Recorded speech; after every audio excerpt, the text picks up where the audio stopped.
Friends, welcome to my YouTube channel. तो प्यारे बच्चों, आज के इस वीडियो में आप सभी लोगों को कक्षा 10वीं विज्ञान 2025 बोर्ड के लिए सबसे ज़्यादा महत्वपूर्ण टॉपिक को लेकर आया हूँ, जो कि 7 मार्च की बोर्ड परीक्षा में यही प्रश्न पूछ जाएंगे। जी प्यारे बच्चों, लॉन्ग क्वेश्चन में आपका जो होता है वो आपका कम से कम 4 से 5 क्वेश्चन पूछता है बोर्ड में। ठीक, तो देखिए 7 मार्च को आपको किसका पेपर, साइंस का पेपर है। तो साइंस के पेपर में जो आपका सबसे ज़्यादा महत्वपूर्ण लॉन्ग क्वेश्चन होता है, जी प्यारे बच्चों, 4 नंबर वाले और 6 नंबर वाले जो प्रश्न होते हैं, सभी महत्वपूर्ण टॉपिक को यहाँ पर देखिए इस वीडियो में लेकर आया हूँ, जो कि मैं बताऊंगा। आपका कम से कम 15 टॉपिक लिया गया है, जिसको पढ़ने के बाद में आपका लॉन्ग क्वेश्चन में बिल्कुल भी डाउट नहीं रह जाएगा। और कोई लॉन्ग क्वेश्चन यहीं से बनते हैं, बिल्कुल प्यारे बच्चों, लॉन्ग क्वेश्चन यहीं से बनते हैं। कक्षा 10वीं विज्ञान 2025 बोर्ड की परीक्षा का सबसे महत्वपूर्ण टॉपिक को लेकर आया हूं, जो कि 2025 की बोर्ड परीक्षा के लिए रामबाण वीडियो है। जी प्यारे बच्चों, रामबाण वीडियो है, ये सबसे ज्यादा महत्वपूर्ण टॉपिक है बच्चों लॉन्ग क्वेश्चन वाले के लिए। ठीक, समझा गया। और देखिए ये शॉर्ट में भी दे सकता है, जैसे यहाँ पर पूछ लेगा दूरदृष्टि किसे कहते हैं, कारण एवं निवारण नहीं पूछेगा तो ये 1 नंबर में हो गया। कारण एवं निवारण पूछ लिया तो आपका लॉन्ग क्वेश्चन में हो गया। तो इस प्रकार है, तो इस प्रकार आपका है। तो सभी चलिए सबसे पहले देखते हैं, उससे पहले आप लोग चैनल पर अपने चैनल को सब्सक्राइब करके वीडियो को लाइक जरूर कर देना। तो सबसे पहला क्वेश्चन है प्यारे बच्चों, दूरदृष्टि दोष किसे कहते हैं। जी प्यारे बच्चों, दूरदृष्टि दोष किसे कहते हैं, कारण एवं निवारण लिखिए। अब प्यारे बच्चों, आपने दूरदृष्टि दोष किसे कहते हैं, कारण एवं निवारण। एक और होता है प्यारे बच्चों, निकट दृष्टि दोष कारण तथा निकट दृष्टि दोष किसे कहते हैं, कारण तथा निवारण। तो 2 याद करिएगा, पहला दूरदृष्टि दोष के किसे कहते हैं, कारण एवं निवारण, और दूसरा है निकट दृष्टि दोष किसे कहते हैं, कारण एवं निवारण। देखिए तो इस प्रकार आप 2 टाइप के क्वेश्चन को याद कर लीजिए, क्योंकि निकट भी आ सकता है और दूर भी आ सकता है। आगे बात करते हैं फिर बच्चों, दूसरा क्वेश्चन है कि विद्युत मोटर का नामांकित आरेख खींचकर सिद्धांत तथा कार्यविधि स्पष्ट कीजिए।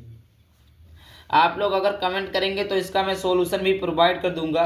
विद्युत मोटर का नामांकित आरेख खींचकर सिद्धांत तथा कार्यविधि लिखना है। तो देखिए ये भी मोस्ट इंपॉर्टेंट है। एक होता है फिर बच्चों विद्युत मोटर, एक होता है फिर बच्चों विद्युत जनित्र। क्या होता है फिर बच्चों, विद्युत मोटर होता है, एक होता है विद्युत जनित्र। विद्युत मोटर का नामांकित चित्रण पढ़ लीजिएगा और विद्युत जनित्र का भी नामांकित चित्रण पढ़ के सिद्धांत तथा कार्यविधि लिखिए। इसके सिद्धांत क्या है, रचना क्या है, कार्यविधि क्या है, कुंडली क्या है, मतलब सारा चीज सारा स्पष्ट रूप से लिखना है। क्या, तो इसमें क्या हो गया, निकट दृष्टि दो दूर, इसमें विद्युत मोटर हो गया, एक विद्युत जनित्र हो गया। तीसरा नंबर का प्रश्न है प्यारे बच्चों, जीवाश्म क्या है। जी प्यारे बच्चों, जीवाश्म क्या है, वह जीव प्रकाश प्रक्रम विषय में क्या दर्शाते हैं। चौथा नंबर का प्रश्न है फिर बच्चों, आधुनिक आवर्त नियम क्या है, व्याख्या करें। ये किसी में कट गया, जैसे अब की बार यूपी बोर्ड में कट गया, तो जिसमें है वो याद कर लीजिएगा, क्योंकि जब वो यूपी बोर्ड में था तो आधुनिक नियम क्या है आता था व्याख्या करने के लिए। 5वां नंबर का प्रश्न है फिर बच्चों, सबसे ज्यादा मोस्ट इंपॉर्टेंट क्वेश्चन है कि बेकिंग सोडा बनाने की विधि तथा उपयोग लिखिए। बेकिंग सोडा का सूत्र होता है सोडियम बाइकार्बोनेट, जिसे कहते हैं NaHCO3। बेकिंग सोडा बनाने की विधि तथा उपयोग लिखिए। देखिए बेकिंग सोडा हो गया, पीओपी हो गया, विरंजक चूर्ण हो गया, ये सारी चीजों का क्या क्या, बेकिंग सोडा बनाने की विधि, विरंजक चूर्ण बनाने की विधि, विरंजक चूर्ण बनाने की विधि, उसके बाद में कैल्शियम ऑक्सीक्लोराइड बनाने की विधि, उसके बाद में आपका एक है पीओपी बनाने की विधि, भौतिक गुण रासायनिक गुण। तो इन चारों का पढ़ लीजिएगा, बेकिंग सोडा बनाने की विधि, विरंजक चूर्ण बनाने की विधि, कैल्शियम ऑक्सीक्लोराइड बनाने की विधि, और पीओपी जिसे कहते हैं प्लास्टर ऑफ पेरिस बनाने की विधि तथा इसके उपयोग लिखिए।